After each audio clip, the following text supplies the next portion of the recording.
folks, welcome back to another reading. Today I am reading on some more YouTube, or it's another YouTuber that I'm reading for today.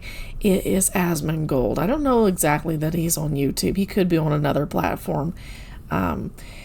Basically, he's on my list of people to read for, and I'm interested in who he is as a person. I know little to nothing about him, but I have a couple of questions about who he is as a person, and we'll get into what he was meant to do in this lifetime as he is incarnated here on Earth. So my first question is, who is he really when it's just him behind closed doors, okay? Now, I do know about the tooth blood, okay? So I was about to say, who is he behind closed doors, tooth blood and all, okay? So here's my first card that I have. By the way, I've laid his some Lenormand cards out in a portrait spread, a 3x3 kind of thing, and it's a way to get a really comprehensive look at a person or at a situation. Now, I think it's interesting that the card titled Man or Animus does not appear in this particular reading. I really get the feeling that he is kind of a very business-minded kind of individual, and that any personality that he has is there to be used for social media or for display, or the personality that he has is there to be used for the brand. There could be more behind the scenes when it comes to his personality and who he is genuinely, but it doesn't feel like there's as much there as there could be. Time away from the internet, going out and doing something different, taking a sabbatical for a decent period of time, will help him bring out his personality that is separate from his brand as Asmongold. And I don't even know his real name. I probably should have done that research before I got started, huh? So here's his central card. It's Ring. That can be about commitment. It can be about engagements for some cases. But in this particular case, because it's the central theme for who he is as a person, this is about someone who repeats cycles, and pretty consistently too. There isn't much variation, if any at all, when it comes to what he does over time. This is someone who is extremely consistent, for better or for worse, okay? Habits don't die easily if they're bad with people like this. This is someone, and I take this as someone who pretty much consistently repeats the same thing over and over again and doesn't change, because change is aberration. Change is not normal. The same thing over and over again every day is normal. Not bossing anybody around, but changing things up, breaking things up, the monotony up is going to be key towards him reaching his best and his highest self, okay? This is the vertical row that leads to his past, and here I've got some lightheartedness, some luck. Also, with that luck comes some risk and reward. Now, with this particular case, let me try to get it in such a way. There we go. You've got the scythe and you've got the anchor, and I want you to picture how easily a scythe can cut down clover. And this is kind of what I'm seeing right here. Something happened in the past that has permanently changed the way that he operates about his brand. He doesn't see it as this lucky thing that's just made for growth. And by the way, the ring in this particular case lands on the house of the tree. He is constantly growing his brand, constantly growing his attachment of his personality to his brand. Not always a healthy thing to do. In this particular case, in the past, something happened to really force him to see his luck in a different light altogether. This was a very permanent change, and it was kind of earth-shattering for him behind the scenes, I'm getting. This is landing on the house of the snake, which is about seeing things as they truly, truly are. It's about seeing things clearly, whether we want to see them clearly or not. Because the snake is associated with the story of Adam and Eve, this is the point where Adam and Eve see the world for its ugliness and not just for its beautiful, for what is beautiful in it. So this was the end to innocence in many, many ways. It wasn't all just pure luck, pure growth. And by the way, this lands on the house of the writer, so there's also an element of really accelerated growth on top of that. So constantly getting notifications about new stuff headed his way, constant growth, and something major happened in the past. I don't know precisely what that is, but it absolutely changed the way that he understood the world. It grew wisdom for him. It was difficult for him to go through, though. Now, this is his middle vertical row. This is the sun. This is about success, but this is also about selfishness, a sense of a need for survival. And this, once again, lands in this particular vertical column. This is about something that he does repeatedly. So, constantly finds success, but he finds himself more and more attached to survivalism, more attached to self-centeredness when it comes to doing things the right way, when it comes to his success. He's going to have a very specific notion about what it is to bring about success. He's going to have a kind of a sixth sense about the risks and reward of what he can do and say on the internet. This is someone who has a degree of intelligence when it comes to moving in a particular direction. He needs to be cautious with this. This is something that he's repressing. This lands on the house of the coffin, which is about something that he doesn't admit to himself. This is what is moving subconsciously.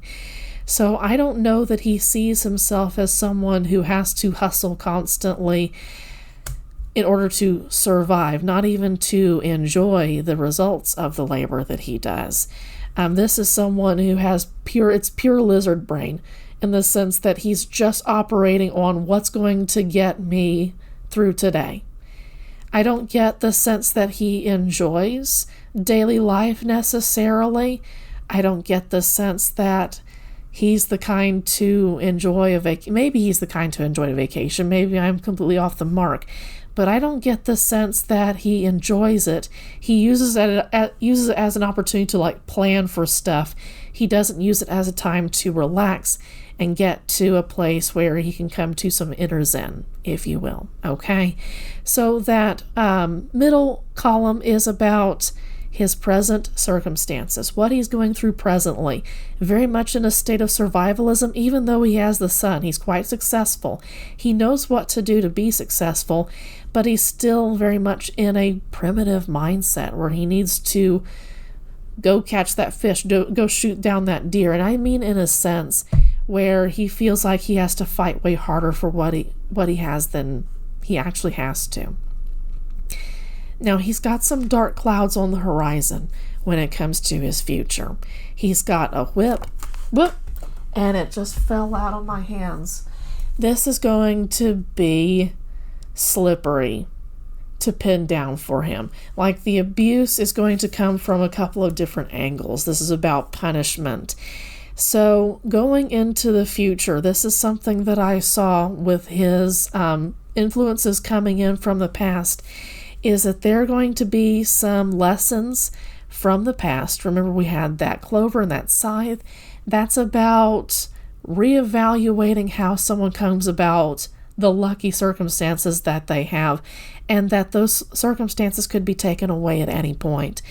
There's some punishment headed Asmongold's way when it comes to what it is that he's established. And we should keep in mind that this punishment is going to be absolutely revolutionary, and it's going to change how everyone sees him, because the key lands on top of the house of the bouquet. That's about social circles.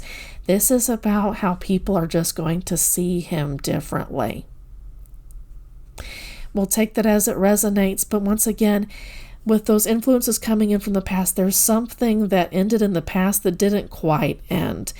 This is landing on the house of the snake, remember? So this is also a deceptive ending. He thought it ended in the past, that it was over. And here it comes in the future. This is going to be a long-term journey as well. The whip lands on the house of the ship, which is about something taking a long time. It also is potentially in the distant future, but I'm also getting in a sense that this is in the not too distant future, okay? So 5-ish years or so. I hate to put a time stamp on this, or like a time frame on this at all, because this could happen any time. Not too distant future. Take it as it resonates, okay? So he's going to see risks and rewards that he takes with what he says, what he does on the internet in the future. He's going to see some pretty consistent themes about not saying, not doing things that land him in hot water. If he's so concerned about his brand, he needs to take building his personality, a strong, independent, very individual, personal personality, more seriously than he's taking it right now. I feel like he's putting too much of his personality into his business. It's like he doesn't distinguish himself from the Asmongold that he puts up on the internet. It's like he doesn't know who he is if he's not on screen, if he's not filming something, if he's not live or something to do with the internet. He doesn't have a distinct personality apart from that. Okay, so that's enough about who he is really behind the scenes. I've got a couple of other questions for him. So what would Spirit like us to know about him? I'm going to shuffle my cards and I'll be right back. So I've laid out a 7-card spread. His central theme for what Spirit wants us to know about Asmongold. We've got the Tower. This is a deeply isolated individual. It lands on the house of the house, which is someone who is extremely closed off, very separate. Almost like a hermit, right? He is a hermit, is what I'm getting from Spirit. Allegedly for entertainment purposes only. Take it as it resonates.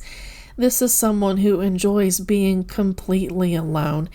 Now, here's something else to be aware of. Surrounding the Tower, we've got the snake and the moon.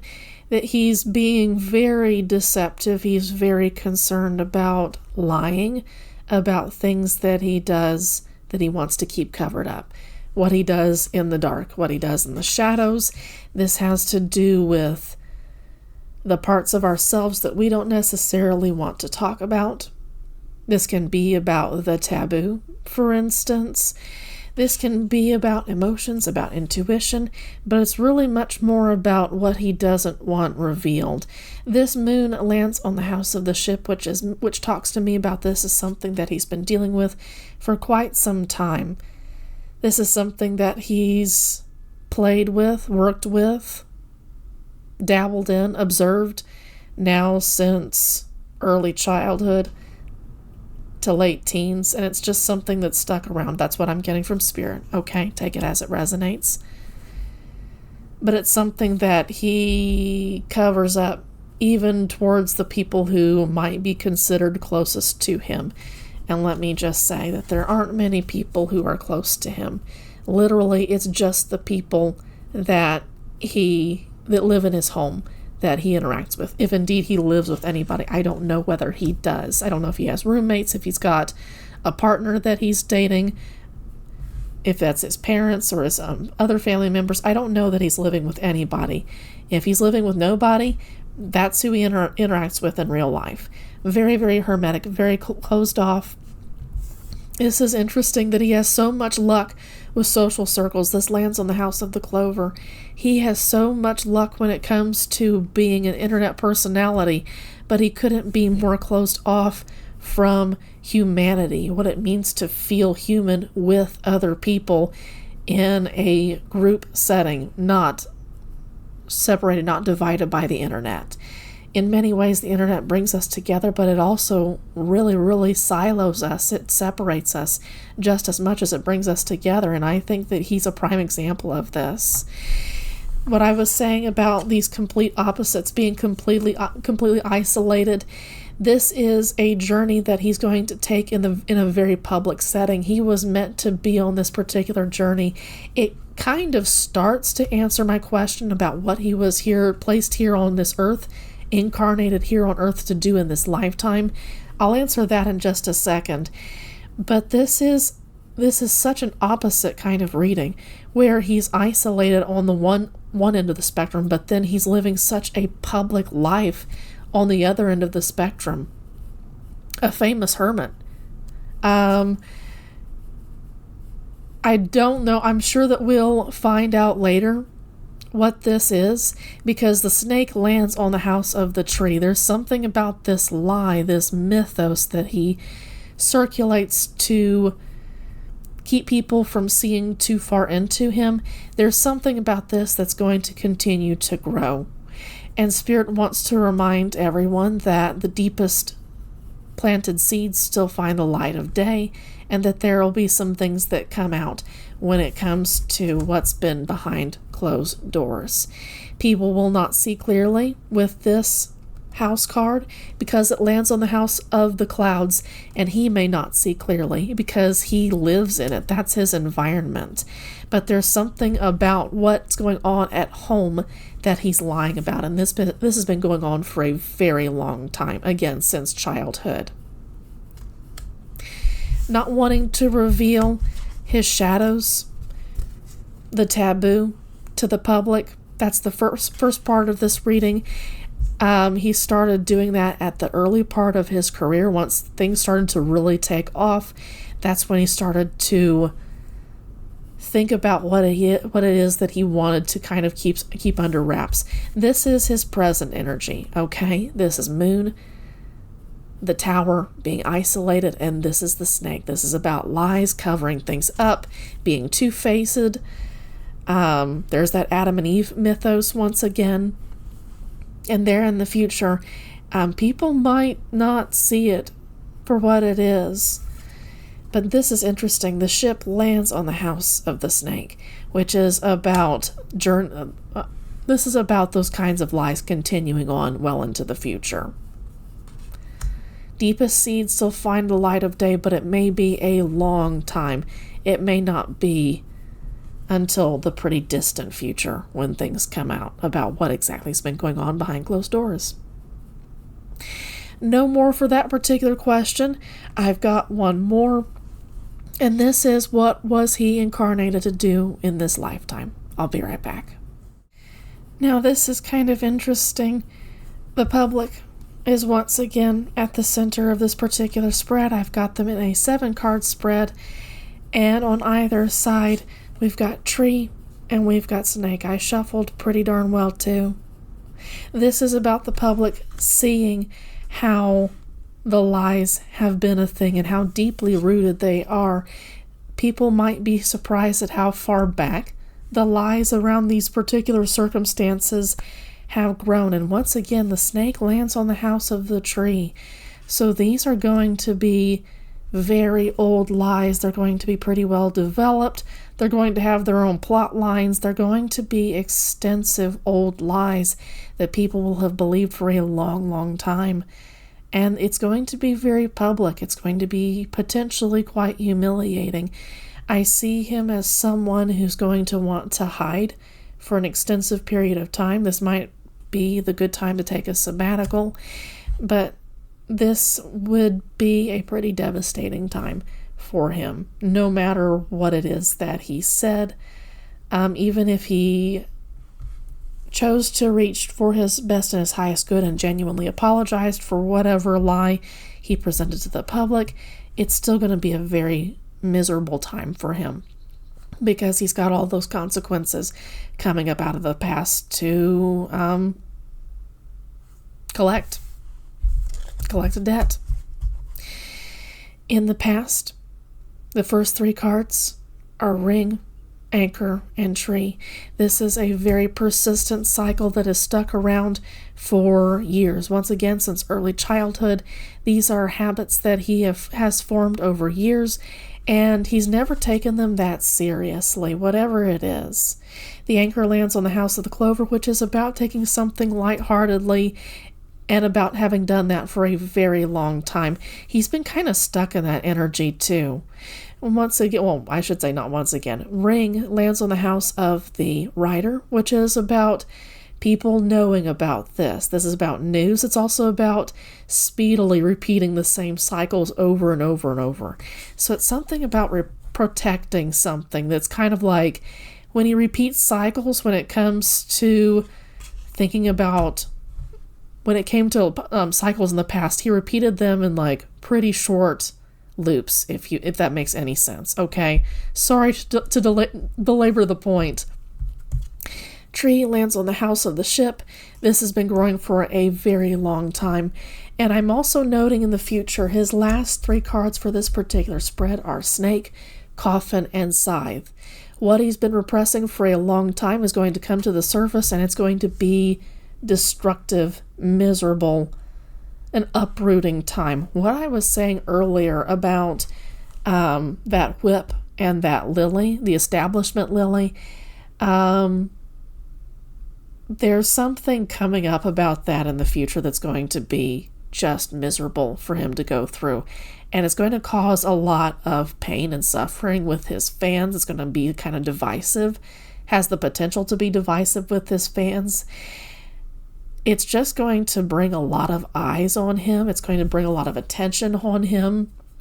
Now, this is interesting. Coffin lands on the House of Clouds. This is going to be what he repressed, but even as things are coming to the surface, seen here with the garden, the public's going to be hearing about this.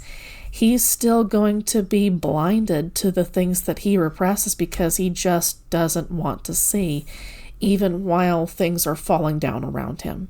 The Scythe lands on the House of the Snake. He's not going to be able to catch up with all the things that are following. He's not going to be able to repair things fast enough before something else falls apart too. This is going to be really, really destructive. I think I've said that a couple of times before now. In spite of what he may be going through in the future, I hope that he chooses to work towards his best and his highest good. He may choose to double down on this. This is someone who is deeply reclusive, and this is someone who really struggles to learn from lessons, to do anything differently, to change anything. There may have been some destructive habits that he learned in childhood that he is just flat out not budged from, and these are things that he hauls into his future that are going to be deeply destructive, even while he tries to recover from things being exposed in the future. What we discussed earlier with that Sun card is also about exposure. It's not just about success, and there may be some things about how he takes care of himself, literally, but also how he prioritizes himself and his business and his brand and the personality that goes with the brand. There are going to be some things that are going to be exposed, and I wonder if that won't be part of the destruction. People are just not going to like Asmongold as a personality anymore. They're going to feel how hollow potentially it is, and they're going to be repulsed, they're going to be turned off, and they're going to turn him off, right? Okay, that's all for me on Asmongold. Kind of a quickish reading, but I was curious as to who he was genuinely as a person, so I've got my answers. If you've gotten to this point, thank you for watching. Take care.